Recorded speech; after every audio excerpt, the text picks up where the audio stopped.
Hello everyone, my name is Charles Lee.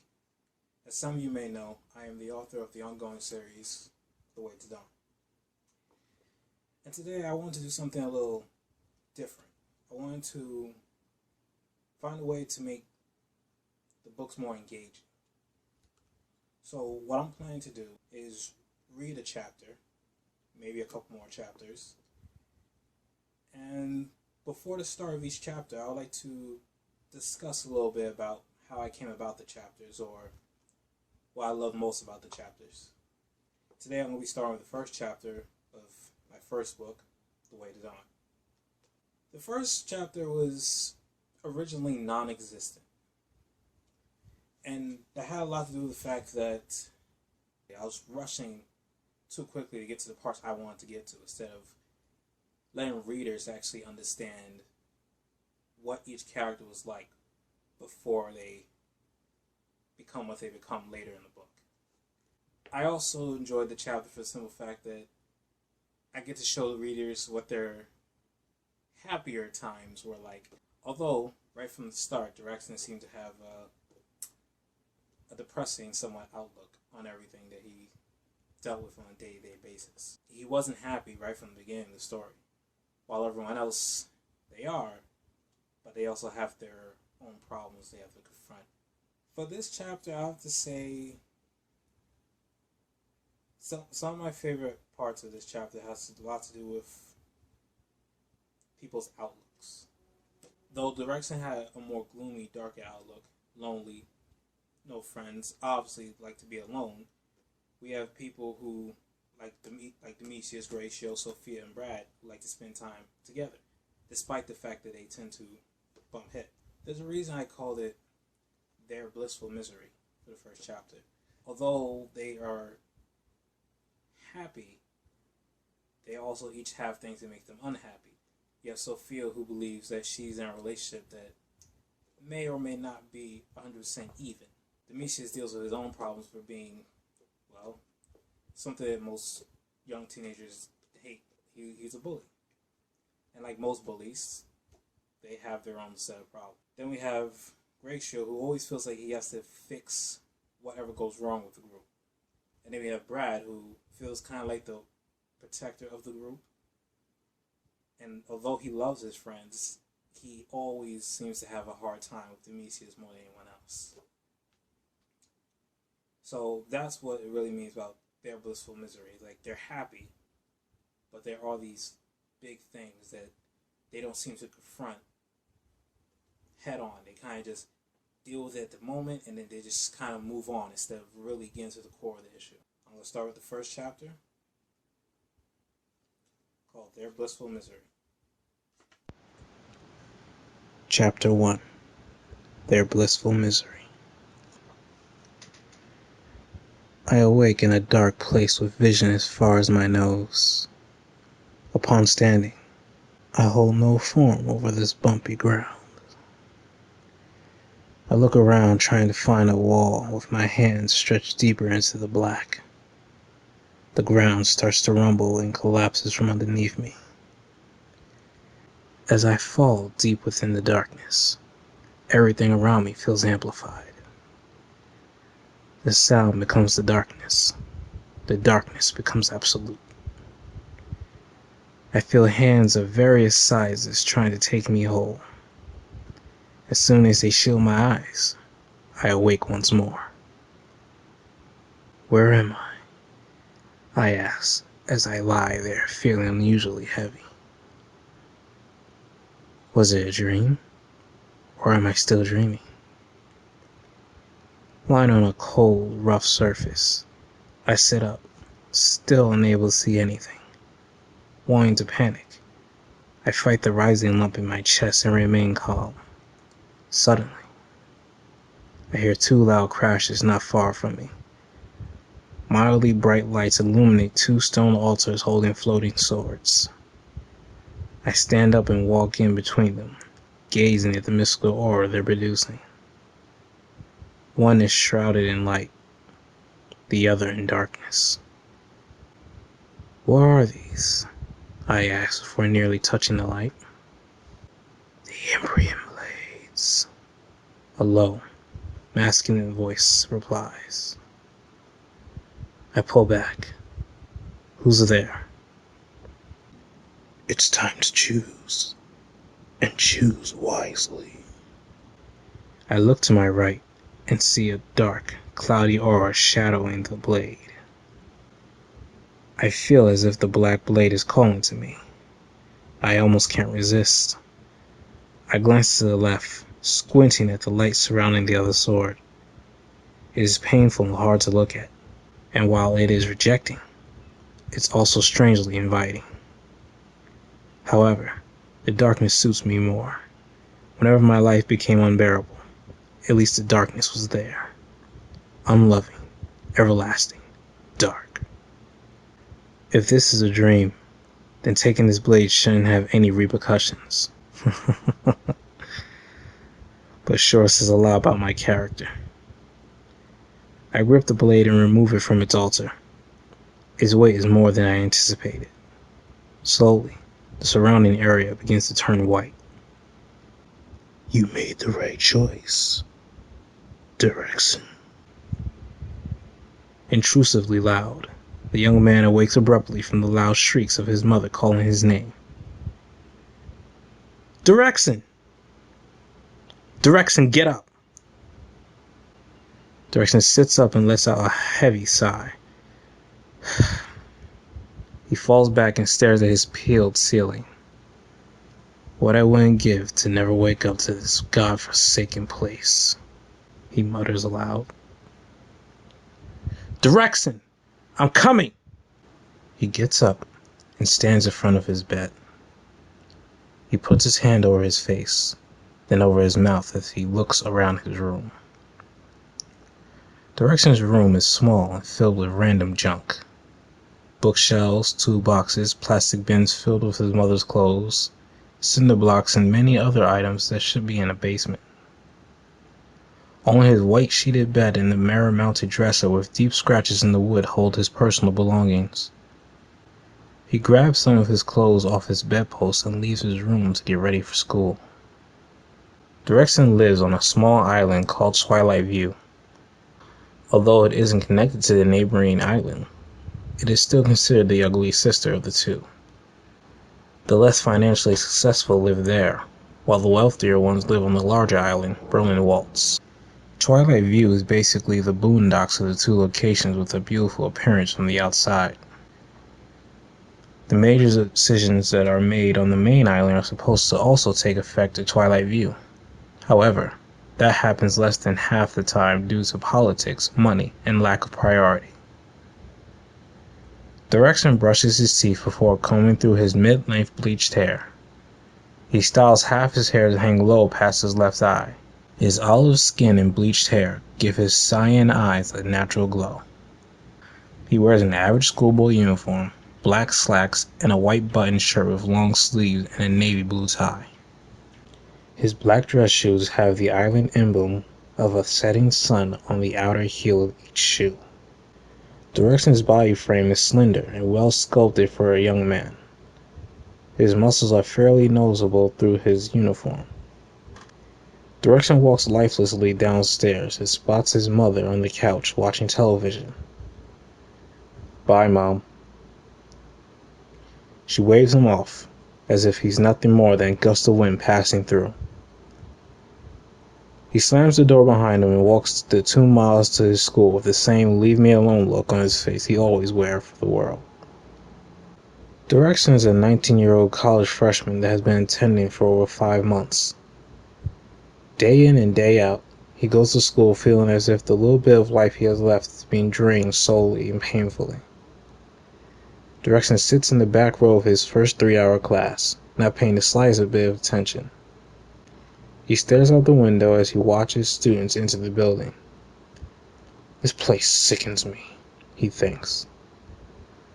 Why the hell do I even bother to show up? No one gives a f whether I do or don't. He turns his head toward the 2 girls, who are smiling and talking about a previous party. This world, it sickens me. I can't stand how these imbeciles go on with their meaningless lives, just to walk blindly to their ends. Life is meaningless. Why bother trying to give it meaning when it never began with any? Blissful ignorance. Direction, the professor calls. Direction up here. Oh, sorry, Miss Flores. I wasn't paying attention. What was it you were asking? I didn't ask you anything. I'm just sick of you sitting in my class and not paying attention to anything I have to offer you. Honestly, why do you even bother to show up to class if you're never going to put any effort into it? You know what? I was just asking myself the same thing. Direction gathers his things and begins to leave. Let this be a lesson to you, class. Watch closely as our country's millionth janitor is born, Mrs. Flores crudely says. He stops at the door and turns to the professor. Is that what you think? Just because I don't want to reduce my intellect to fit into the lump of crap you all call society, doesn't mean I will be the cleanup man for you blissful idiots. Don't let the door hit you on the way out, and don't let the weight of reality crush you on the way to your next funeral. He shuts the door behind him and walks toward the student library. Direction isolates himself in the far back of the room. With him is a stack of reading books in a wide range of genres. Hours after deciding not to continue his school schedule, he goes deep into thought about humanity again. Till this day, it still doesn't surprise me when I observe the insensitive and idiotic actions of human nature. It does, however, make me wonder. Why must the end result have a sinful action behind their motives? It's always a plot to either further their own needs, their own goals, or to even bring down the competition. Friends or foes, people treat one another the same, regardless of how the other may feel. Off in the distance, he hears a couple of college kids talking loudly about an upcoming event. He stands up and slowly sneaks over to the bookshelves to listen in on the students. Hey, the male student says. Check this out. It's that time again. Yeah, the other young man says. Twilight View versus Berlin Waltz. I remember the days when I wanted to be in that, but it's really not worth it anymore. The prizes were much better when it started. Now it's a measly $2,000. If they want to make a prize worth fighting for, then they should give someone the right to make one political change for their home. Keep dreaming. The two boys walk off as Direction emerges from behind the shelves and reads the flyer to himself. Do you have what it takes to be the best? Then come to the village, Berlin Waltz, and strut your stuff. You must be ages 16 and older. Direction thinks. An annual tournament held at Berlin Waltz. A week from today, huh? I wouldn't attend something like this, but I've been meaning to leave this island for quite some time. Direction rips down the flyer and stuffs it in his pocket. I look forward to seeing the island next to ours. Miles away from Twilight View, the students of Berlin Waltz are also intrigued by this year's festivities. Berlin Waltz is a small town built on a giant sloping incline of dirt roads and basic technology. The schools and businesses are at the highest points, where small shops and food stores are built near the beach shore. Most homes are set toward the center of this massive hill, but others who can afford it live at higher points, making class wealth hard not to notice. Since Berlin Waltz is a lonely island, most of Terra rarely thought of its existence as something to count as a place that mattered. This made its livelihood a miracle it wasn't a chaotic nightmare. Instead, it was what many residents would call a home. It is lunchtime at Flanton High School, and a young man is sitting at a small table. He eats alone while waiting for his friends to arrive. He waves his hand at a buzzing fly over his head before swiping at his lengthy black hair. His blue eyes and black hair nicely complement his lighter-than-olive white skin. He wears a casual schoolboy uniform and a white short-sleeved shirt with his school's name stitched on the left side of his chest in blue. His school pants are a faded gray color, and his shoes are black leather. Someone nearby starts to call out to him. Hey, Gratio! Gratio! A young man holding a lunch tray while waving a flyer rushes toward the table. He has short, dirty blonde hair, brown eyes, and a light tan complexion. His body build is a bit more muscular than Gratio, including his broad shoulders. He has on the same clothes as Horatio, except his shirt is a white button-up and his school tie is fixed very loosely around his neck. He plops down next to him, spilling some of his milk onto Horatio's tray. "Come on, Demisius," Horatio says. "I'm trying to eat my lunch, not my lunch with a side of your milk."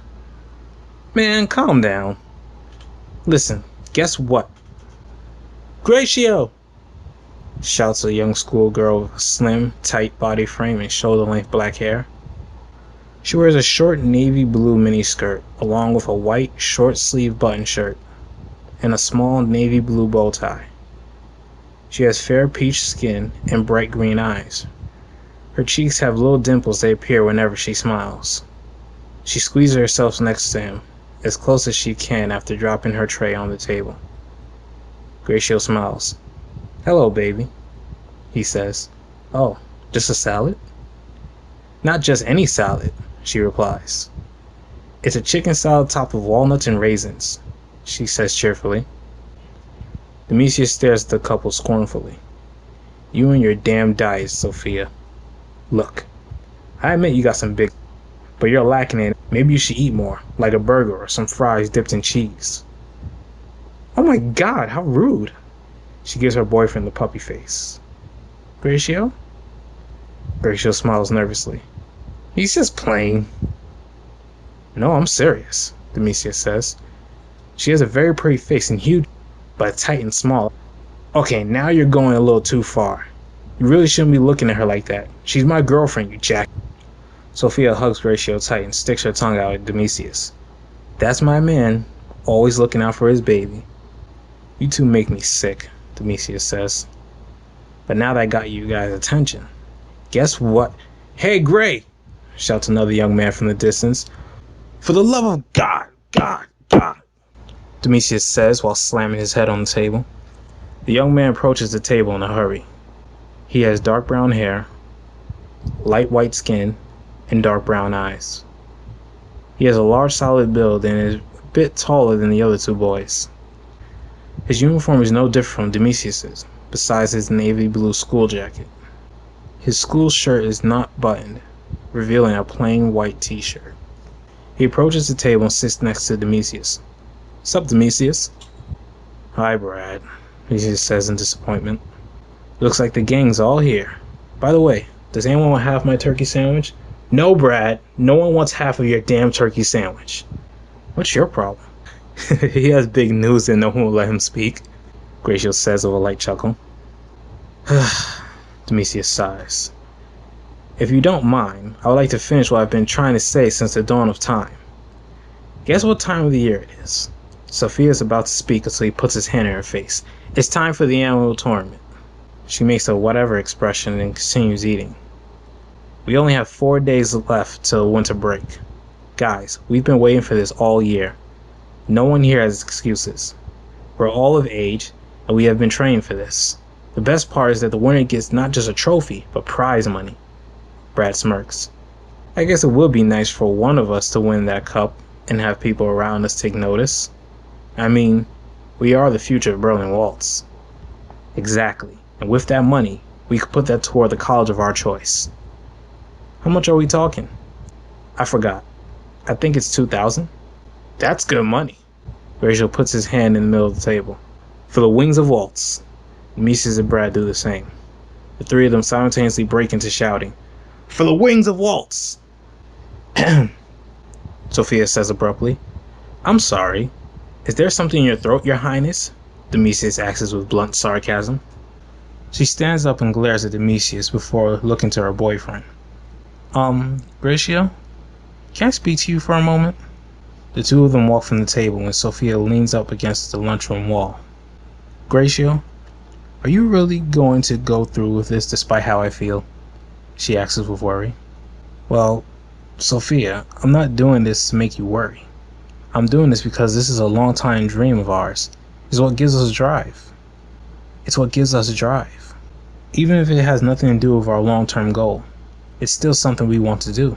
It's childish, but it may be the last few things we do as boys before we are men. And if we can do this, then we can do anything. I think you're trying to over-glorify mindless brutes beating each other to death." She looks down, toying with her hands.